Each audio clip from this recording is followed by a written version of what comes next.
Assalamualaikum warahmatullahi wabarakatuh. Perkenalkan, nama kakak Kak Citra. Kak Citra salah satu tutor matematika IPA untuk jenjang SMP di Bimbel Tridaya. Kali ini Kak Citra akan menemani adik-adik membahas soal-soal tipe olimpiade untuk mata pelajaran IPA.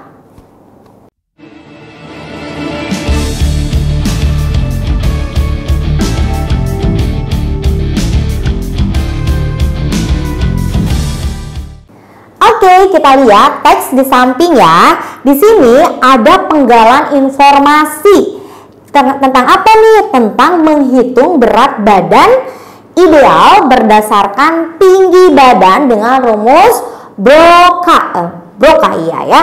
Nah, gimana cara menghitungnya? Oke, di sini mencari berat badan ideal.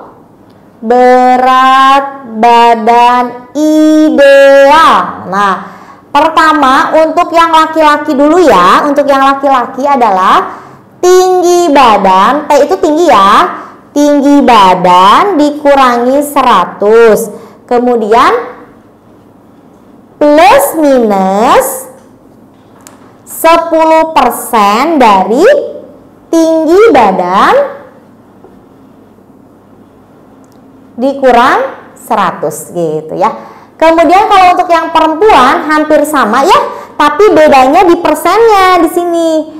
Jadi tinggi badan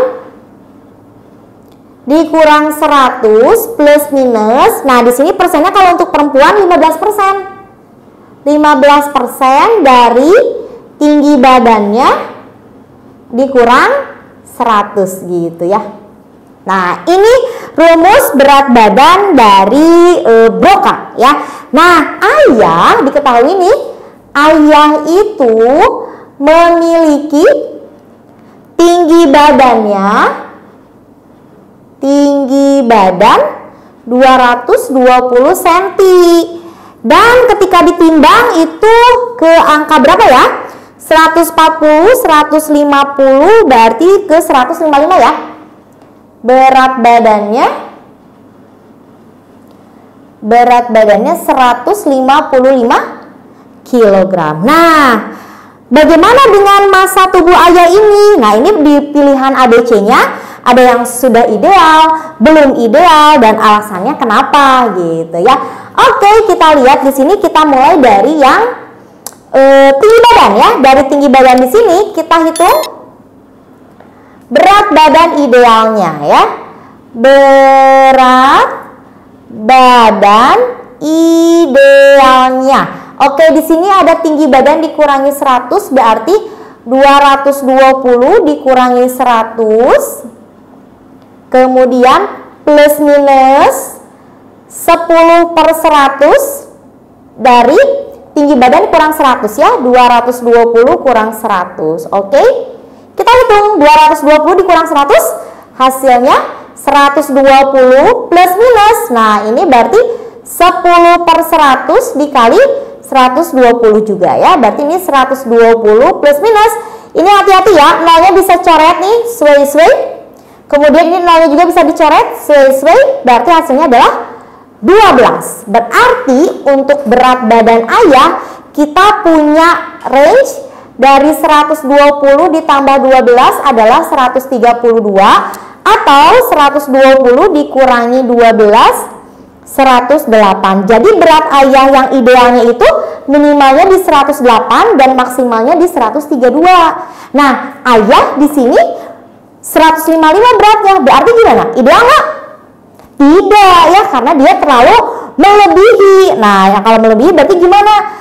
Harus berapa yang diturunkan? Berarti 155 kita kurangi 132, hasilnya 23. Berarti ayah harus diet, menurunkan berat badannya sebesar 23 kilo untuk memenuhi berat badan ideal. Sehingga jawabannya yang C. Kita lanjut ke soal berikutnya.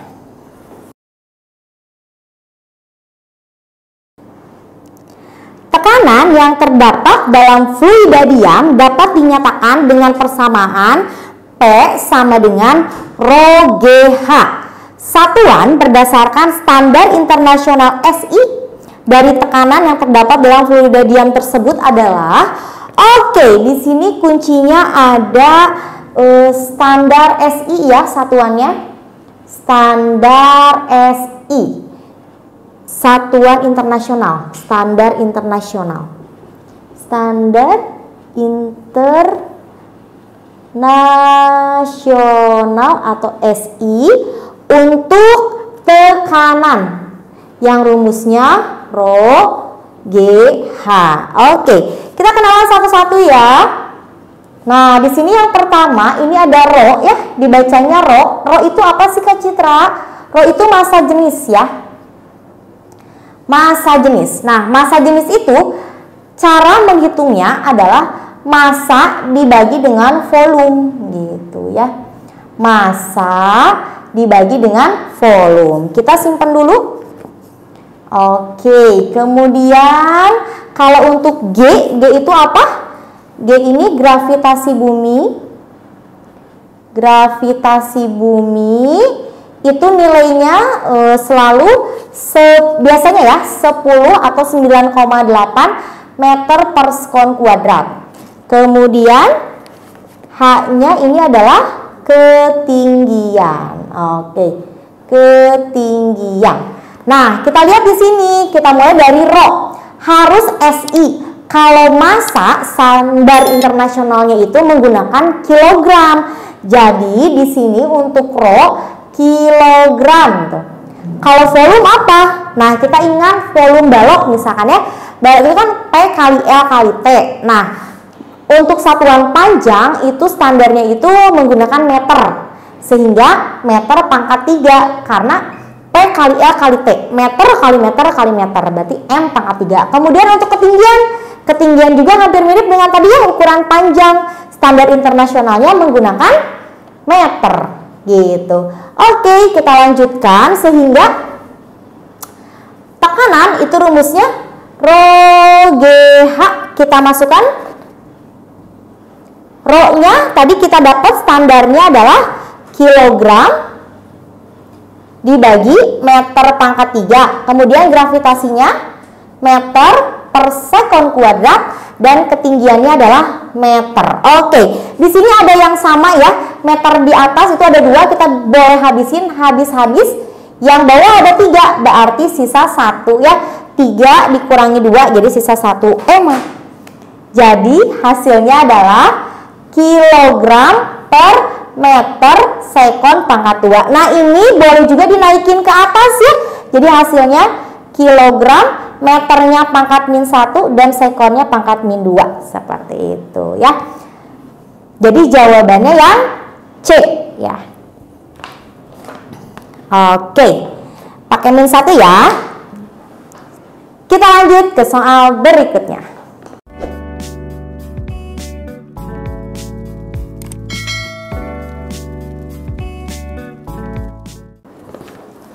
Oke, perhatikan gambar berikut. Di sini ada gambar piramida makanan ya.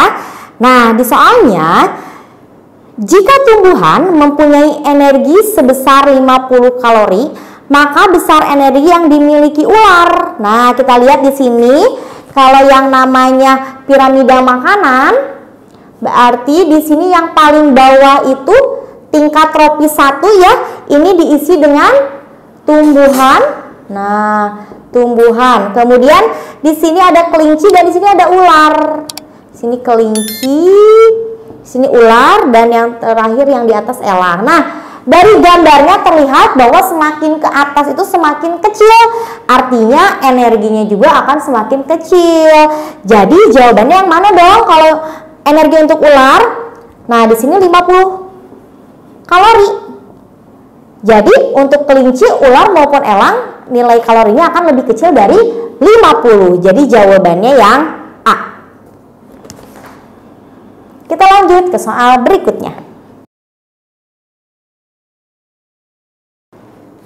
Perhatikan gambar berikut. Di sini ada yang nomor 1 ikan, yang nomor 2 itu lumba-lumba ya. Nomor 3 ini ada kelelawar dan yang nomor 4 ini ada katak. Pertanyaannya adalah hewan yang memiliki kekerabatan paling dekat. Berarti kita lihat kelompoknya ya. Kalau dilihat ikan itu termasuk apa? Pisces ya. Jadi yang nomor 1 ikan itu termasuk ke family Pisces. Kemudian yang kedua, untuk lumba-lumba ini ke mamalia. Kemudian kelelawar, yang ketiga golongan mamalia juga. Dan yang keempat, katak ini golongan amfibi. Nah, dari sini terlihat kan yang kekerabatannya paling dekat berarti di kelompok yang sama, sehingga jawabannya 2 dan 3 yang dodol. Sekian pembahasan kali ini. Jangan lupa subscribe, like, komen, dan share ke teman-teman kamu supaya kita bisa belajar bersama. Wabillahi taufiq wal hidayah. Wassalamualaikum warahmatullahi wabarakatuh.